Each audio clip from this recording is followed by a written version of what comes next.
ओ जी, ये 28 वाला मैच कौन सी तारीख में आता है जी? 28 वाला मैच चाहिए, 28 वाला मैच चाहिए आगा जी।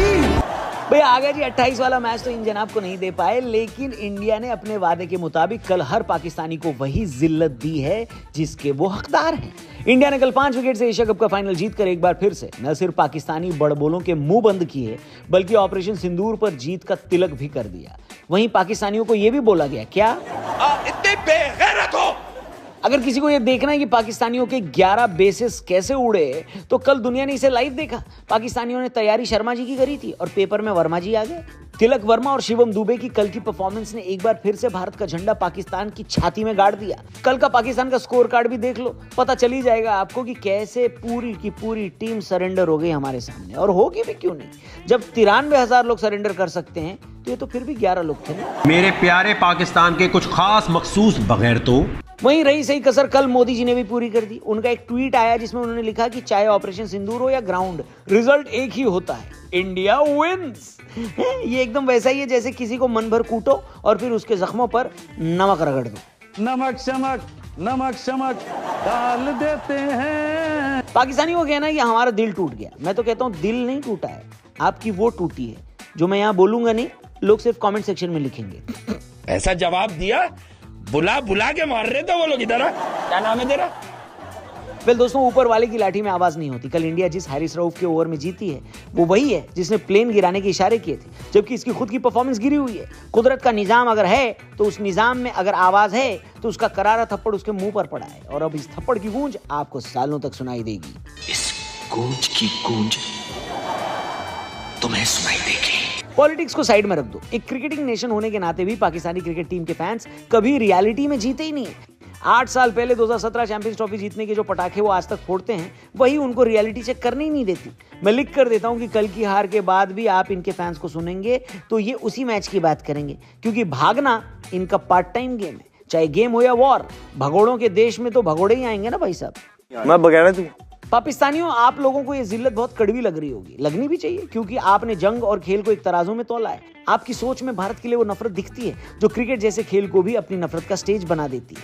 इसका सबसे बड़ा एग्जांपल है शोएब अख्तर। जी हाँ, लंबे बालों का झुआ लटकाया ये जनाब मैच से पहले ये बोल रहे थे कि इंडियन टीम का ऑरा तोड़ दो, उनका बुरा दिन तो आना ही है, it will be Asia cup final.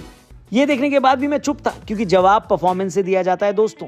अब मैं इनसे पूछना चाहूंगा कि औरा तो छोड़ो भाई साहब, इंडिया ने आपका कुछ और तोड़ दिया है, और जो तोड़ा है उसको टिका के जरा बैठ जाओ ना कुर्सी पे। हेलो, गाली बकेंगे। क्रिकेट की स्टेज को पॉलिटिकल स्टेज बनाने की जो गंदी हरकत इस पूरी सीरीज में पाकिस्तानी की तरफ से की गई थी, वो कायदे से पाकिस्तानी क्रिकेट टीम पर बैन लगवाने के लिए काफी है। कभी मैच रेफरी, कभी हैंडशेक, तो कभी मैच फिक्सिंग। ग्राउंड से बाहर ये प्रेशर बनाने की वो हर कोशिश हुई जिससे इंडिया का फोकस हटे।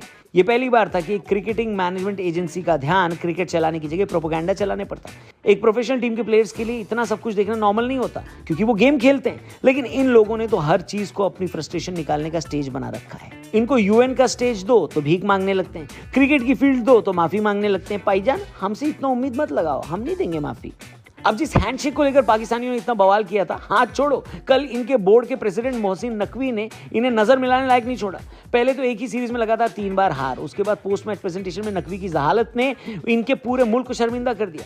बेगैरती की सबसे बड़ी मिसाल अगर किसी ने पेश की है तो नकवी ने की है। मैं हमेशा से सोचता था कि एक इंसान इतना गिरा हुआ कैसे हो सकता है। अगर उसका कोई सबसे लोएस्ट बार है तो मोहसिन नकवी है। ये बड़ी अच्छी बात कही आप। कल इसी आदमी की वजह से पोस्ट मैच प्रेजेंटेशन 1.5 घंटे देरी से शुरू हुई। ये वो आदमी है जिसकी वजह से पूरे एशियन क्रिकेट काउंसिल को भी कल शर्मिंदा होना पड़ा। दरअसल मैच जीतने के बाद इंडिया ने नकवी के हाथ से ट्रॉफी लेने से मना कर दिया, लेकिन मोहसिन नकवी की जिद थी कि ट्रॉफी वही देंगे। इसकी वजह से लगभग 1.5 घंटे प्रेजेंटेशन रुकी रही। पोडियम पर ट्रॉफी आने के बाद वापस चली गई, लेकिन ये आदमी अपनी जिद पर अड़ा था और ट्रॉफी यही देगा ऐसा बोल रहा था। टीम इंडिया ने क्लियरली इस बात से मना करते हुए पोडियम तक जाने की भी जहमत नहीं उठाई। इसके बावजूद ये आदमी अपनी फेक स्माइल के साथ वहां खड़ा रहा। यार मतलब मोहल्ले के डॉगी को भी अगर एक बार डांट के भगा दो ना, तो वो भी 2 दिन तक आपकी चौखट पर रोटी मांगने नहीं आता, लेकिन ये आदमी उससे भी गया गुजरा है? ससुर। अंत में डिसाइड ये हुआ कि इंडियन टीम ट्रॉफी नहीं लेगी। शर्म करो यार, शर्म करो। अपनी क्रिकेट को तो डुबाया ही है। एशिया क्रिकेट काउंसिल की भी इन्होंने भद पिटवा दी है नकवी ने। उस पोडियम पर प्रेजेंटेशन करने वालों से लेकर दुबई के इवेंट ऑर्गेनाइजर्स तक सबको ये झेलना पड़ा। किसकी? सिर्फ इसकी जिद की वजह से। कल साइमन डल के चेहरे पर वो साफ नजर आया जो कल के प्रेजेंटर थे कि कोई इतना गंवार कैसे हो सकता है। कल फिर से ये साबित हो गया जो हम हमेशा से कहते हैं कि चाहे एक देश हो या एक टीम, पाकिस्तान हर जगह एक फेल्ड नेशन है। जंग में अपने 11 एयरबेस गंवा दिए और कल अपनी इज्जत पूरी दुनिया के सामने गंवा दी, लेकिन फिर भी इस देश को रत्ती भर शर्म नहीं आई। खैर, पाकिस्तानियों की ठुकाई तो होनी अभी बाकी है, क्योंकि उनके मीडिया की, उनके फैंस की, उनके सो कॉल्ड एक्सपर्ट्स की जो रिएक्शंस आएंगे उसके ऊपर एक कड़क वीडियो हम कल सुबह इसी चैनल पर लेकर आएंगे। जाने से पहले आप बस चैनल को सब्सक्राइब करना और बेल आइकन दबाना, जिससे वीडियोस आप तक पहुंचे, नोटिफिकेशंस आप तक पहुंचे। Thank you for watching. कल मिलते हैं। जय हिंद।